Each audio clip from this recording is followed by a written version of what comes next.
आपको क्या लगता है कि एक्टिव म्यूचुअल फंड बेटर होते हैं या पैसिव म्यूचुअल फंड बेटर होते हैं? मैं मेनली लार्ज कैप की आज बात करूंगा क्योंकि लार्ज कैप में ही ज़्यादा लोग इन्वेस्टमेंट करते हैं। तो आज की वीडियो में मैं आपको लार्ज कैप, एक्टिव और पैसिव के बीच में थोड़ा सा डिफरेंस बताने का ट्राई करूंगा एंड ये आपको एग्जैक्टली बताऊंगा कि कौन आपके लिए ज़्यादा बेटर रहेंगे, किस जगह आपको इन्वेस्टमेंट करनी चाहिए एंड किस वे में इन्वेस्टमेंट करनी चाहिए। क्या आपको किसी दोनों में से किसी एक में इन्वेस्टमेंट करनी चाहिए या आप दोनों में कर सकते हो।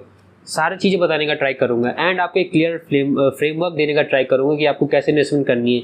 एंड अगर आप लार्ज कैप में कर रहे हो तो पहले ही मैं अज्यूम कर रहा हूँ कि आप बहुत सेफ जा रहे हो एंड इसमें कोई गलत नहीं है। अगर आपकी एज ज़्यादा है तो आप लार्ज कैप इन्वेस्टमेंट कर रहे हो तो कोई गलत बात नहीं है। अगर इनमें भी अगर आप थोड़ा गलत फंड चूज़ कर लेते हो, अगर आप एक्टिव पैसिव में कोई गलत फंड चूज़ कर लोगे तो आपका रिटर्न 1% से कम हो सकते हैं। तो आज की इस वीडियो में यही ट्राई करूंगा कि आपको 1% का रिटर्न भी कम नहीं हो एंड आप अच्छे फंड चूज़ करो एंड ज़्यादा से ज़्यादा जितना रिटर्न आ सकता है सेफली आपके पैसे पे उतना आपको रिटर्न मिल जाए। तो चलिए वीडियो शुरू करते हैं। जैसे कि आप मेरे स्क्रीन पर देख रहे हो कि हम लोग थोड़ा सा कंपैरिजन कर लेते हैं, ठीक है। एक ब्रॉड लेवल पे कंपैरिजन करेंगे, एक निफ्टी 50 का इंडेक्स फंड लेंगे कि हम निफ्टी को देखेंगे एंड एक large cap active large cap fund देखेंगे, ठीक है। कोई स्पेसिफिक नाम नहीं ले रहा हूँ, मैं सबका एवरेज निकाल के मैंने डेटा लिखा है। तो अगर आप देखते हो लास्ट 1 ईयर में कि आपको पता है कि मार्केट ने कुछ रिटर्न नहीं दिया है, तो निफ्टी ने अराउंड 0.6% का रिटर्न दिया, मतलब कुछ रिटर्न नहीं दिया है। वहीं पे जो actively manage large cap fund है उन्होंने 2.27% का रिटर्न दिया है। तो इस साल इसमें एडवांटेज आया कि इन्होंने 2.01% ज़्यादा रिटर्न आया है लार्ज कैप में, तो इनको ग्रीन पॉइंट जाता है। तो अगर हम इन्हें 3 साल के टाइम फ्रेम पे देखते हैं तो निफ्टी ने ऑन CAGR बेसिस लगभग 11.19% का रिटर्न दिया है और वहीं पे जो actively large cap manage funds हैं उन्होंने लगभग 13.96% का रिटर्न दिया है। तो यहाँ अभी भी जो एक्टिव फंड्स उन्होंने पैसिव फंड को बीट किया है। अगर हम 5 साल के टाइम होराइजन पे देखते हैं सो निफ्टी ने लगभग 11.03% का ऑन CAGR बेसिस पर रिटर्न दिया है और लार्ज कैप म्यूचुअल फंड ने 12.264% का रिटर्न दिया है। तो यहाँ पे भी जो एक्टिव फंड ज़्यादा बेटर कर रहे हैं। एक्सपेंस रेशियो के अकॉर्डिंग अगर देखो तो वहीं जो पैसिव फंड्स होते हैं उनका एक्सपेंस रेशियो बहुत कम है, ऑन एन एवरेज उनका 0.17% है। मतलब अगर आप 100 रुपये का प्रॉफिट आपको कराते हैं तो उसमें से लगभग सिर्फ 17 पैसे ही लेंगे आपसे। लेकिन वहीं पे अगर ये जो एक्टिव फंड होते हैं, अगर इन्होंने आपको 100 रुपये का प्रॉफिट कराया तो ये आपसे लगभग 86 पैसे लेंगे, मतलब 86 पैसे लेंगे। तो अगर देखा जाए तो अमाउंट स्टिल दोनों के छोटे ही, लेकिन अगर आप कंपेरिजन करोगे तो जो एक्टिव फंड है वो पैसिव फंड से लगभग 5 टाइम ज़्यादा आपसे पैसे ले रहे हैं, जो कि गलत है। और अगर आप लॉन्ग टर्म बेसिस पर अगर ये देखते जाते हो, ये जो थोड़ा सा डिफरेंस है, थोड़ा सा एक्सपेंस रेशियो का, ये बहुत बड़ा बन जाता है, ये आपके लाखों रुपए में बन जाएंगे। तो अब एक एक चीज़ के पीछे एक लॉजिक जानते हैं कि आप इन्वेस्टमेंट क्यों करते हो। जो लार्ज कैप म्यूचुअल फंड है इनमें एक्टिव मैनेजमेंट होती है, तो आप क्यों इन्वेस्टमेंट करते हो? इसके एडवांटेजेस क्या हैं कि आपको यहाँ पे हायर रिटर्न मिलती है। आपके रिटर्न जैसे हमने देखा कि हमने 5 साल के होराइजन पे भी देखा, तो ये इन्होंने हमेशा एक्टिव फंड ने पैसिव फंड को रिटर्न के बेसिस से हमेशा बीट किया है। दूसरा हमें यहाँ फ़ायदा मिलता है कि यहाँ पे एक्टिव स्टॉक सिलेक्शन रहता है कि यहाँ पे फंड मैनेजर के बाद टोटल फ्रीडम होती है कि अगर कोई स्टॉक परफॉर्म नहीं कर रहा है तो निकाल दे। अगर कोई स्टॉक अच्छा परफॉर्म नहीं कर रहा है, किसी स्टॉक में कोई बुरी खबर आई है तो उसे अपने फंड से निकाल सकता है। लेकिन पैसिव फंड में ये नहीं होता है। यहाँ पे क्या होता है, आपको मार्केट टाइमिंग का काफ़ी ज़्यादा प्रॉफिट मिलता है कि जो फंड मैनेजर है वो मार्केट के अकॉर्डिंग अपने पोर्टफोलियो को एडजस्ट कर सकता है। मार्केट हाई जा रही है तब वो ज़्यादा रिटर्न ला सकता है, लो जा रही है तो ऐसा कुछ वो अपने पैसे निकाल के कहीं और किसी और सेगमेंट में लगा सकता है जिससे उसके रिटर्न बनते रहें और आपको पोर्टफोलियो कम नीचे जाए। एंड यहाँ पे जो फंड मैनेजर होता है उसको पूरी आज़ादी होती है कि वो किसी भी सेक्टर में इन्वेस्टमेंट कर सकता है, उसके ऊपर कोई बाउंडेशन नहीं है। वो किसी भी सेक्टर में ज़्यादा इन्वेस्ट कर सकता है, किसी में कम इन्वेस्टमेंट कर सकता है। वो मार्केट का आउटलुक पे डिपेंड करेगा। वो टोटल उसके ऊपर आज़ादी है कि वो जो भी करना चाहे करे। उसका मेन गोल है कि आपको रिटर्न ला कर दे। एंड यहाँ पे रिस्क मैनेजमेंट क्या होता है, रिस्क मैनेजमेंट काफ़ी सही होता है कि जो फंड मैनेजर होता है वो ट्राई करता है ज़्यादा से ज़्यादा कि जो डाउन साइड है फंड का वो कम आए एंड एक्टिव साइड ज़्यादा रहे, अल्फा ज़्यादा रहे, बीटा कम रहे। अल्फा का मतलब होता है कि जब मार्केट पॉजिटिव रिटर्न दे रही तो आपका फंड उससे ज़्यादा रिटर्न दे। बीटा का मतलब होता है जब मार्केट गिर रही तो आपका फंड उससे कम गिरे। तो ये यहाँ पे अगर अच्छा फंड मैनेजर है तो उससे अच्छे लेवल पे मेंटेन कर लेता है। लेकिन अब वही इसके कुछ डिसएडवांटेजेस भी हैं। जैसे पहला है कि हायर कॉस्ट, कि हमने जैसे पहले ही देखा कि आप इसमें लगभग 5 टाइम ज़्यादा एक्सपेंस रेशियो दे रहे हो। जहाँ पे जो पैसिव फंड्स है उनका जो ऑन एन एवरेज उनका एक्सपेंस रेशियो 0.17 का होता है, लेकिन वही जो लार्ज कैप फंड है, जो एक्टिव फंड है, इनमें लगभग 0.86 का है, जो कि 5 टाइम्स ज़्यादा है, जो कि काफ़ी है। एंड मैनेजर रिस्क होता है। यहाँ पे मैं मानता हूँ कि फंड मैनेजर काफ़ी पढ़े लिखे होते हैं, काफ़ी इनमें इन्वेस्टमेंट का काफ़ी उनके पास एक्सपीरियंस होता है, बट इसका ये गारंटी नहीं कि अच्छे खासा रिटर्न ला पाएंगे। ऐसे बहुत सारे फंड मैनेजर होते हैं जिनका ट्रैक रिकॉर्ड शुरुआत में तो ठीक होता है, लेकिन आगे चल के उनका रिकॉर्ड सही नहीं होता। उन्होंने शुरुआत के 2-3 साल तो बहुत अच्छे रिटर्न लाए, लेकिन बाद में लॉन्ग टर्म बेसिस पर उन्होंने अच्छे रिटर्न नहीं ला पाए। एंड ऐसे फंड मैनेजर इंडिया में बहुत कम जिन्होंने बहुत लंबे समय तक काफ़ी अच्छा रिटर्न ला रखा है, जैसे पराग पारिक वाले हैं, बंधन बैंक वाले, इन्होंने अपने काफ़ी अच्छा रिटर्न ला रखा है, तो इन पर हम भरोसा कर सकते हैं। लेकिन हर फंड मैनेजर अच्छा रिटर्न लाएगा इस बात की गारंटी नहीं होती। तीसरा डिसएडवांटेज है यहाँ पे स्टाइल ड्रिफ्ट का। स्टाइल ड्रिफ्ट का मतलब होता है कि तो मानिए आपने किसी फंड में चूज़ किया, किसी फंड को चूज़ किया कि वो बहुत अच्छे ग्रोथ स्टॉक में इन्वेस्टमेंट कर रहा है, तो आपको भी ग्रोथ चाहिए तो आपने उसमें इन्वेस्टमेंट कर दी। लेकिन अब क्या हुआ कि फंड मैनेजर का कुछ ऑब्जेक्टिव बदल गया, अब वो ज़्यादा लार्ज कैप इन्वेस्टमेंट करने लगा, तो अब आपका रिटर्न कम हो जाएगा। तो ये चीज़ें ना, तो आपका जो एक्टिव फंड्स होते हैं वो फंड मैनेजर के ऊपर काफ़ी डिपेंड करते हैं कि फंड मैनेजर क्या कर रहा है। अगर वो सही कर रहा है तो आपको काफ़ी अच्छे रिटर्न आएंगे, लेकिन अगर वो सही नहीं कर रहा तो आपको काफ़ी बेकार रिटर्न भी आ सकते हैं। एंड इसमें एक चीज़ ये होता है कि आपको टैक्स इनफिशिएंसी होती है, क्योंकि एक होता है ना कि आप जितना ज़्यादा खरीदो बेचोगे उतना आपको टैक्स लगता है। एंड जो एक्टिव फंड्स होते हैं ना, इसमें एक्टिव लेवल में बहुत ज़्यादा ट्रेडिंग होती है, हर दिन कुछ ना कुछ ये लोग बाइंग सेल करते रहते हैं, तो जिसकी वजह से टैक्सेस बहुत चार्ज होते हैं, जो कि हमारे लिए ठीक नहीं है। इससे हमारे रिटर्न और कम होते हैं।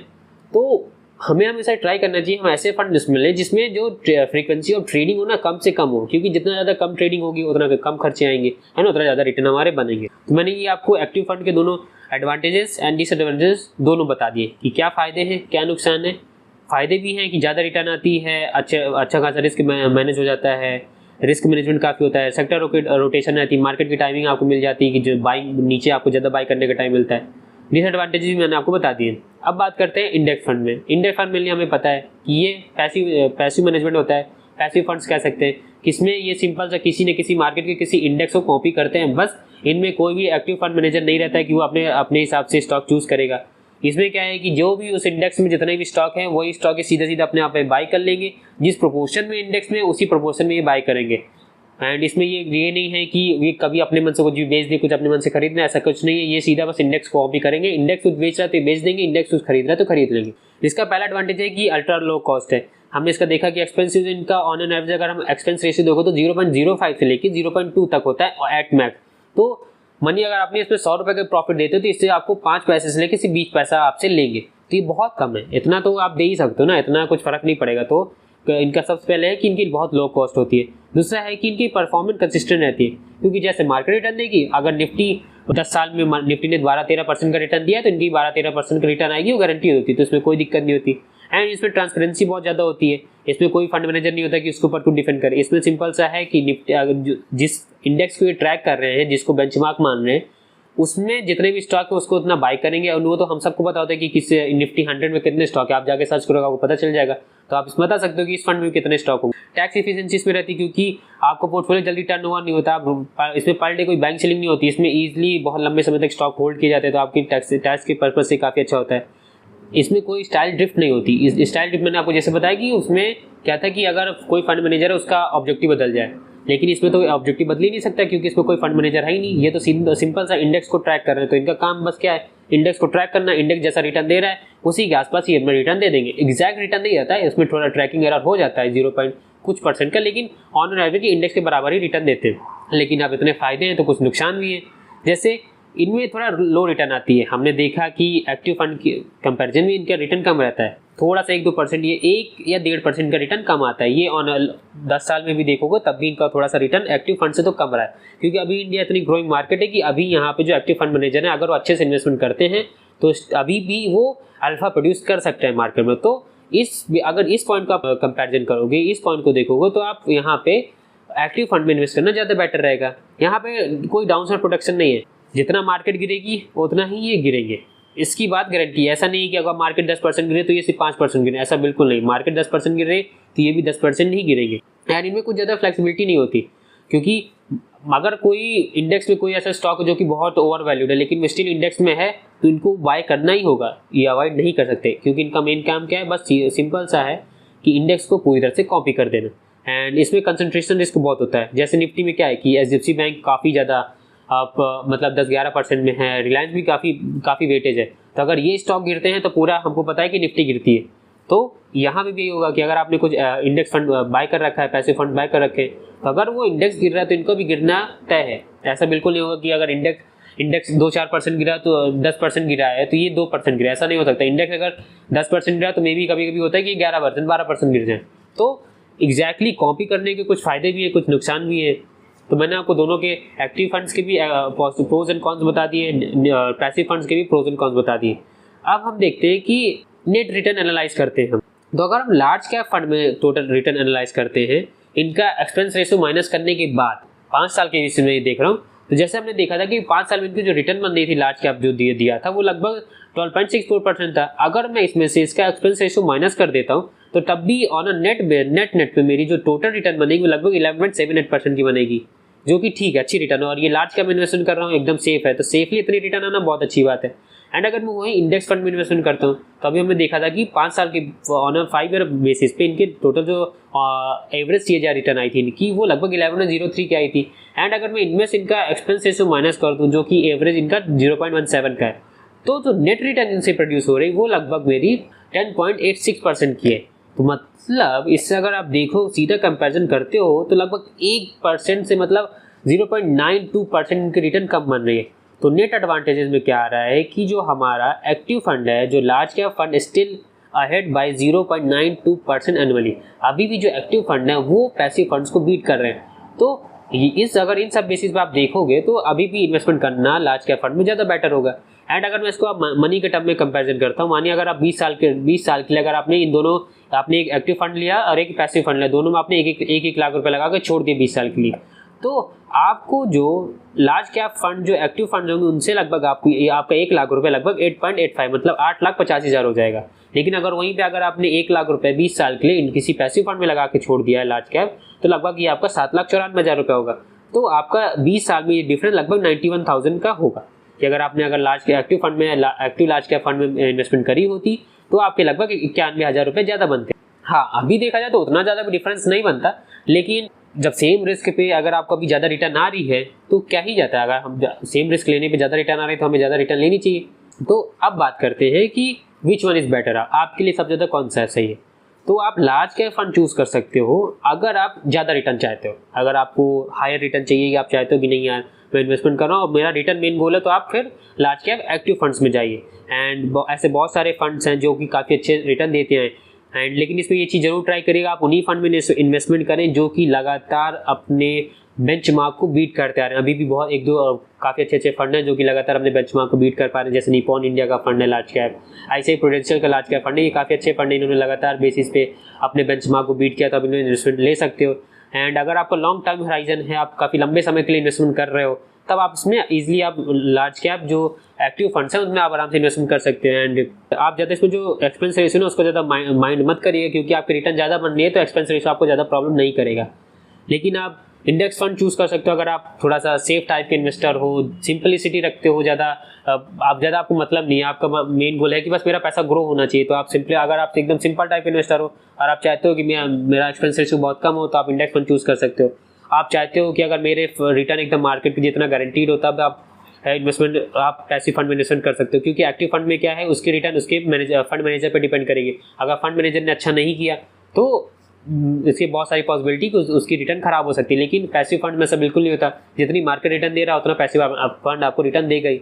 एंड अगर आप बिगनर हो, बिगनर इसलिए सबसे ज़्यादा सही होता है, पैसिव फंड ज़्यादा ठीक होते हैं। एंड वर्ल्ड लेवल पे पैसिव फंड ज़्यादा लोग इन्वेस्टमेंट करते हैं, क्योंकि मार्केट के बराबर रिटर्न आ जाए वही बहुत होता है। एंड ये एक बात ध्यान रखिएगा, क्योंकि 80% जो फंड मैनेजर होते हैं ना, वो अपने बेंचमार्क को बीट नहीं कर पाते, मतलब वो जिस इंडेक्स को ट्रैक कर रहे हैं उससे ज़्यादा रिटर्न नहीं ला पाते। इसलिए दूसरे देशों जैसे यूएस में पैसिव इन्वेस्टिंग काफ़ी ज़्यादा फेमस है। लेकिन अभी इंडिया इतनी ग्रोइंग मार्केट है कि अभी भी यहाँ पे फंड मैनेजर मार्केट को बीट कर पा रहे हैं, तो इसलिए अभी आप यहाँ पे लार्ज कैप कर सकते हो। लेकिन अगर आप पैसिव फंड्स भी करना चाहते हो तो कोई बुरा नहीं है, ये बिजनेस के लिए ज़्यादा अच्छे होते हैं। एंड एफिशिएंट मार्केट थ्योरी मतलब जो हमको पता है कि जो इंडेक्स बनाए जाते हैं वो एक साइकोलॉजी को लेके बनाए जाते हैं, इनका एक मोटिव होता है। जैसे स्मॉल कैप अगर इंडेक्स फंड है तो उसका मेन गोल है कि ग्रोथ आनी चाहिए, जो लार्ज कैप उसका मेन गोल है कि उसमें सेफ्टी रहनी चाहिए।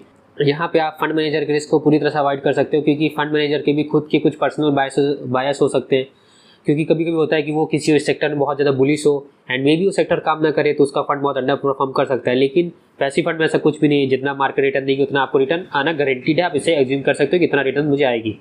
लेकिन मेरी स्ट्रेटजी क्या है, मैं मानता हूँ, मैं थोड़ा सा हाइब्रिड स्ट्रेटजी फॉलो करता हूँ। मैं तो खुद लार्ज कैप फंड में कभी इन्वेस्टमेंट नहीं करता, लेकिन मेरे पापा करते हैं। मैं अपने पापा की लार्ज कैप नहीं कराता हूँ क्योंकि उनके लिए सेफ्टी ज़्यादा जरूरी है। तो उनका मैं क्या करता हूँ, मैं हाइब्रिड स्ट्रेटजी फॉलो करता हूँ। मेरा मानना है कि आपकी एज ज़्यादा है और आपको थोड़ा सा रिटर्न भी चाहिए और सेफ्टी भी बहुत ज़्यादा चाहिए, तो मैं रिकमेंड करता हूँ कि आप 70% पैसिव फंड्स रख लो एंड 30% आप एक्टिव फंड्स रख लो। लेकिन आप चाहो तो 50-50 भी रख सकते हो कि 50% पैसिव फंड, 50% एक्टिव फंड। इससे क्या रहेगा कि आपको काफ़ी ज़्यादा रिटर्न आती रहेगी। इससे रिटर्न आती रहेगी मतलब आप थोड़ा बहुत अल्फा आपको प्रोड्यूस होता रहेगा कि आपके रिटर्न 1-2%, 1-1.5%, आधा परसेंट ज़्यादा बनेंगे एंड आधा परसेंट भी लॉन्ग टर्म बेसिस में बहुत होता है। तो इससे ये रहेगा कि आपको दोनों तरफ का फायदा मिलेगा। आपको डाउन साइड का सेफ्टी मिल रही है क्योंकि एक्टिव फंड बहुत कभी कभी बहुत ज़्यादा गिर जाते हैं। एक्टिव फंड भी गिरते हैं, पैसिव फंड भी गिरते हैं, दोनों गिरते हैं। लेकिन अगर आपकी दोनों में इन्वेस्टमेंट है तो आप बहुत सेफ रहते हो। ये बहुत सेफ बता रहा हूँ यार, जिनकी एज 40s या 50s में हो आप, तो आप ये स्ट्रेटजी फॉलो करेगा। आप 50-50 कर सकते हो, पैसिव फंड में 70%, एक्टिव फंड में 30%। अब मैं आपको कुछ बेस्ट फंड बताता हूँ, ठीक है, जो अपने कैटेगरी में सबसे बेस्ट है एंड आप जाके कहीं भी सर्च कर लो, किसी से भी पूछ लो, इनसे बेटर फंड अभी मार्केट में नहीं है। तो अगर मैं आपको पैसिव फंड बताता हूँ, जैसे पैसिव फंड बताता हूँ, तो उसमें यूटीआई का निफ्टी फंड ले सकते हो आप, एचडीएफसी का निफ्टी 50 फंड ले सकते हो ना, एंड तीसरा आप आईसीआईसीआई का प्रूडेंशियल का निफ्टी 50 का फंड ले सकते हो। एंड आप इसके एक्सपेंस रेशियो तो देख ही सकते हो कि एकदम बहुत कम है, 0.2 के हैं, क्योंकि ये पैसिव फंड्स हैं। एंड इनके आप 10 ईयर्स CAGR भी देख सकते हो कि लगभग 13% की है, सबकी 13% की है। तो आप एक्सपेक्ट कर सकते हो कि आपको ऑन CAGR बेसिस पे आपको लॉन्ग टर्म में 12-13% रिटर्न आ जाएगी। लेकिन वहीं में अगर आपको best large cap active funds बताता हूँ, तो उसमें आप निपॉन इंडिया का लार्ज कैप फंड चूज कर सकते हो, ICICI प्रूडेंशियल का ब्लू चिप फंड चूज कर सकते हो, एंड इन्वेस्को इंडिया का लार्ज कैप फंड चूज कर सकते हो। इसकी बजाय आप HDFC में भी जा सकते हो, लेकिन ये थोड़ा इन्वेस्को वाला छोटा था एंड अभी अच्छी रिटर्न दे रहा है, तो मैंने इसलिए सोचा कि इन्वेस्को ज़्यादा ठीक रहेगा। आप इसकी 5 साल की CAGR भी देख सकते हो कि निपॉन की लगभग 18% CAGR है, ICICI की लगभग 15% है एंड इन्वेस्को भी 15% है। तो आप लार्ज कैप इन्वेस्टमेंट कर रहे हो और लॉन्ग टाइम होराइजन में आपको इतनी अच्छी रिटर्न मिल रही है, तो मुझे नहीं लगता कुछ खराब है। 15% की 18% की CAGR बेसिस पे अगर आपको 20-25 साल इतनी रिटर्न आ गई, तो आपके बहुत पैसे बनते हैं एंड अच्छा पैसा बनाने के लिए ये रिटर्न बहुत कंफर्टेबल है। इससे ज़्यादा रिटर्न आपको चाहिए भी नहीं, क्योंकि यहाँ पे आप अगर लार्ज कैप इन्वेस्टमेंट कर रहे हो तो आपका मेन गोल सेफ्टी है, एंड सेफ्टी के साथ अगर आप इतने रिटर्न प्रोड्यूस कर लोगे तो बहुत अच्छी बात है। आज की वीडियो यही तक। अगर आपको वीडियो थोड़ी सी इन्फॉर्मेटिव लगा, कुछ मैंने वैल्यू डिलीवर करी है, कुछ समझाया है, कुछ गाइड किया है, तो वीडियो को लाइक करिएगा, अपने दोस्तों के साथ शेयर कर सकते हैं। कुछ भी अगर स्टॉक मार्केट रिलेटेड इन्वेस्टिंग से कुछ भी डाउट है, आप मुझसे कमेंट में पूछ सकते हैं। किसी तरह का डाउट आप मुझसे पूछ सकते हैं, मैं आपको पूरी हेल्प करने का ट्राई करूंगा। एंड वीडियो के बारे में फीडबैक जरूर मुझे कमेंट में दीजिएगा। कुछ भी सही गलत कैसा ही फीडबैक हो आप मुझे कमेंट में बता सकते हैं, मैं आगे उस चीज़ों को इम्प्रूव कर दूंगा। एंड तब तक के लिए this is Ankit Singh signing off, bye bye.